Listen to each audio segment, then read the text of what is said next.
Pá! Olá, tudo bem, gente? Estamos aqui no mais um Parabéns, parabéns. Tá.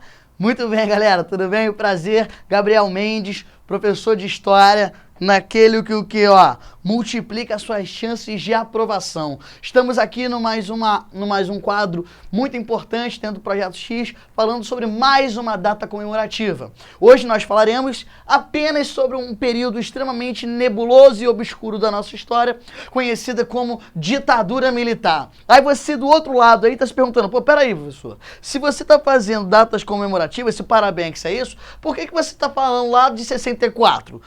O intuito não é pegar os anos de acordo com o ano que a gente não está em 2016? Calma, pessoal, tu tá muito spoiler pro meu gosto, tá querendo antecipar as coisas. A gente vai falar de um momento específico dentro da ditadura militar, mais especificamente sobre o ato institucional número 3, o famoso AI-3 do dia 5 de fevereiro de 1966. Então a gente vai falar de uma questão específica dentro da ditadura militar. Só que pra gente chegar no 3, antes a gente precisa do 2 e do 1, né?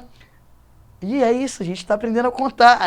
Muito bem. Galera, então a gente vai entender, eu vou trazer algumas informações para a gente compreender de que forma aconteceu, primeiro, a instalação do regime militar e depois, posteriormente, a execução desses chamados atos institucionais. Beleza? Primeira coisa, qual é o contexto da ditadura que a gente quer trabalhar? Principalmente o governo desse rapazinho aqui, Castelo Humberto de Alencar Castelo Branco, o nosso primeiro presidente durante o regime da ditadura militar. Uma ditadura civil-militar, é bom que você saiba e guarde essa informação no seu coração. Não existe ditadura, não existe autoritarismo sem a participação, sem a aceitação da população, da sociedade civil. Essa é a primeira informação que de antemão você precisa saber. Agora, quais são as informações relevantes sobre esse primeiro período? Primeira coisa, o que levou os militares ao poder.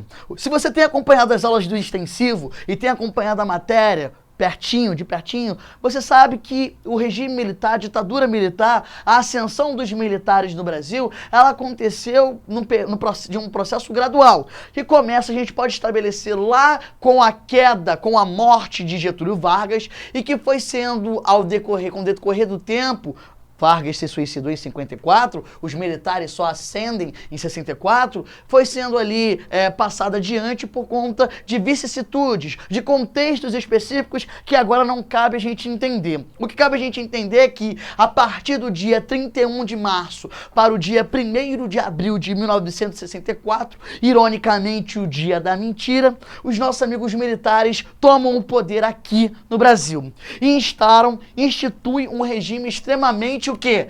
Autoritário, ou seja, baseado principalmente no cerceamento das liberdades. Aí você está se perguntando, mas o que levou a população, a sociedade civil a aceitar o cerceamento das suas liberdades, do seu direito de se expressar? A gente vai perceber que, na verdade, o regime militar ele vai se constituindo como um regime autoritário com o passar do tempo. Na verdade, quando os próprios militares assumiram o poder, a intenção deles, entre aspas, era um período curto que eles ficariam no poder até que o Brasil, na fala e na opinião deles, voltasse à normalidade política. Professor, não estou entendendo o que isso significa. Meu filho, presta atenção. Significa que os militares assumem o poder dizendo, defenderem, estão salvando a nação do perigo que ameaçava o Brasil. E o perigo que ameaçava o Brasil chama-se,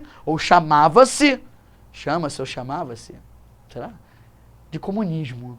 O medo do comunismo, da instauração do comunismo no Brasil, tomou a forma da instauração de uma ditadura aqui em nosso país. E a primeira coisa que o regime ditatorial ele vai fazer, geralmente, é a suspensão da Carta Magna, do documento que representa os direitos e as leis do nosso país. E justamente o que os militares farão nesse período, a suspensão da Constituição de 1946.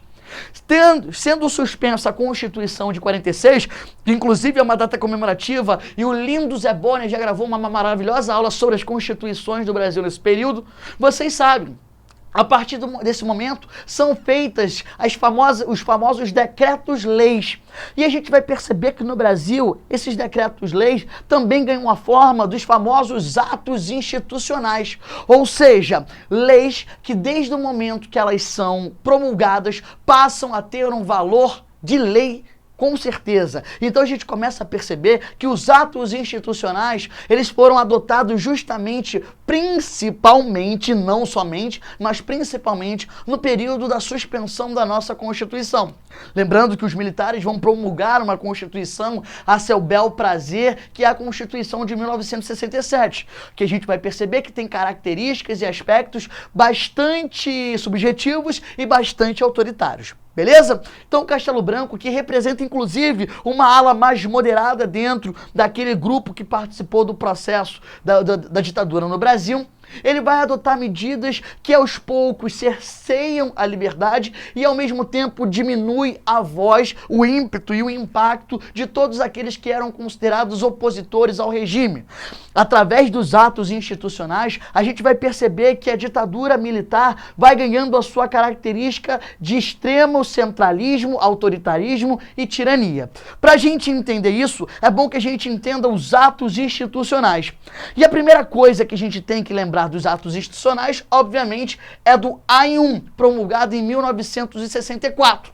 O ato institucional número 1 estabelecia o fim da votação da eleição direta para presidente. A gente também vai perceber que o ato institucional número 1, ele tem uma forte marcação voltada para a perseguição daqueles indivíduos que eram considerados opositores ao regime. Tanto é que a gente vai ver nesse momento a cassação de vários e vários mandatos daqueles indivíduos que eram considerados opositores ao regime. Logo em seguida, no ano seguinte, em 1965, nós teremos um outro ato institucional, o ato institucional número 2, que tem como principal característica o fim do pluripartidarismo no Brasil. Professor, pluri vem de quê? De plural. Plural significa o quê? Mais de um, né? Nós teremos nesse momento a extinção, a suspensão do pluripartidarismo. Veremos a formação de duas alas, de dois movimentos. Na verdade, o que o regime militar, o que a ditadura tentou fazer nesse momento é criar um aspecto de legitimidade para um governo ditatorial. Então criou-se um partido ligado aos militares da situação e um partido da oposição. No partido da situação nós temos a Aliança Renovadora Nacional, mais comumente conhecida como Arena, e do outro o Movimento Democrático Brasileiro, o famoso MDB, onde se concentravam aquelas figuras que seriam opositoras, mas não uma oposição real, não uma oposição efetiva ao regime militar. O que a gente bem vai acompanhar é que esses atos institucionais caminham cada vez mais para a falta de uma interferência dos opositores em relação à situação. Tanto é que o próximo ato institucional, que é o que nos interessa, o ato institucional número 3, ele foi criado justamente para nivelar e para criar uma questão, uma situação de homogeneidade em relação às esferas de poder. O ato institucional número 3, lançado no dia 5 de fevereiro de 66, estabelecia também eleições indiretas para outros cargos executivos no Brasil, como, por exemplo, para o cargo de governador. Além do mais, o governador eleito indiretamente passaria a ter uma prerrogativa de, inclusive, nomear prefeitos. O objetivo é muito claro, criar uma situação de aparelhamento entre o governo estadual e os municípios, a fim de evitar contradições, oposições. Galera, o que o governo, a ditadura militar mais odeia ouvir falar é em oposição. E a gente sabe muito bem, lendo a nossa história, e os livros de história estão aí para isso, nos mostram quais foram os caminhos tomados, quais foram os caminhos pelos quais seguiram aqueles que se oporam, se colocarem numa posição de oposição em relação ao regime. Ou o exílio, ou a prisão, ou a morte. Então a gente percebe que a partir de 66, ao invés do regime, da ditadura militar, caminhar para a volta da normalidade democrática, a volta do poder às mãos dos civis, o que a gente vai acompanhar é um processo de cada vez mais enrijecimento desse governo que se instaurou. Tanto é que a ideia original, e isso está na fala do próprio Castelo Branco, é só você abrir uma abinha do lado aí no YouTube e colocar o discurso do Castelo Branco quando ele assume, aí no YouTube, e você vai perceber que a ideia era a devolução do poder aos civis num período que ele dizia que era por volta de 2 a 3 anos. Eu acho que durou um pouquinho mais, né? Eu acho que eles erraram na conta um pouquinho mais e durou apenas 21 anos. Os atos institucionais, a gente conhece muito bem até o número 5, que é o ato, que é considerado, inclusive, esse ato simboliza o que seria o golpe dentro do golpe, informação que lá no extensivo você vai entender melhor. A gente vai perceber que a partir deste momento, o governo militar caminha para um período de obscuridade.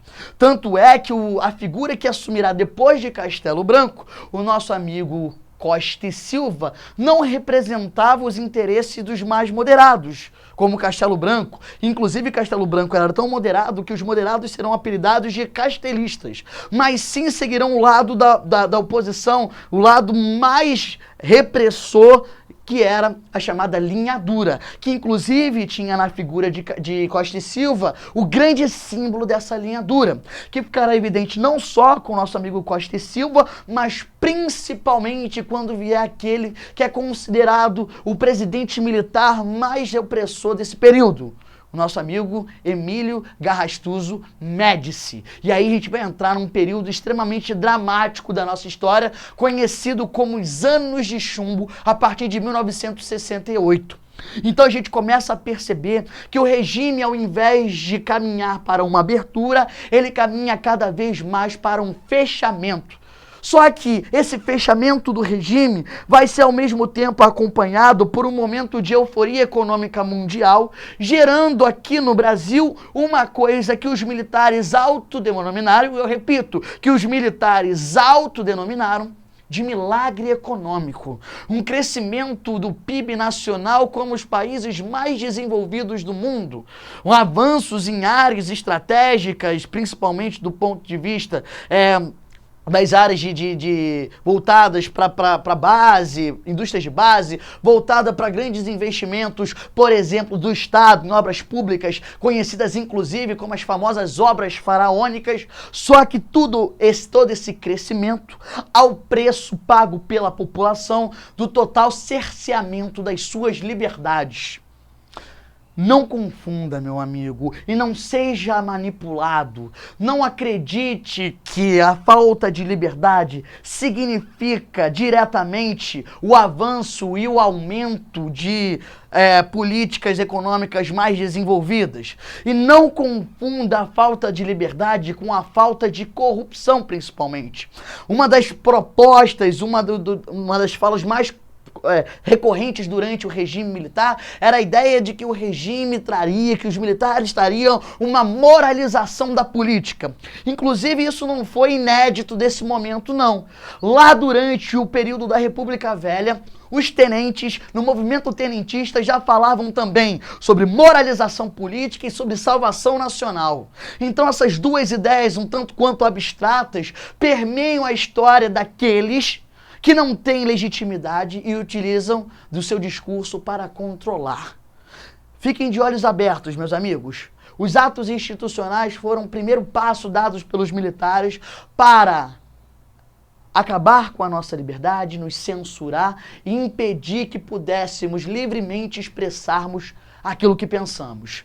Os atos institucionais são um marco de como regimes como esses, como foi o regime militar, é capaz de nos tirar aquilo que é mais essencial, que é nosso poder de fala e de pensamento. Beleza? Então, fiquem com essa informação. Lembre-se que os atos institucionais são principalmente matérias muito recorrentes em vestibulares, até porque a gente não pode apagar e esquecer esse passado bastante nebuloso. Beleza, meus amigos? Foi um prazer mais do que inenarrável estar em comunhão com vocês. Voltamos na próxima aventura. Beijos.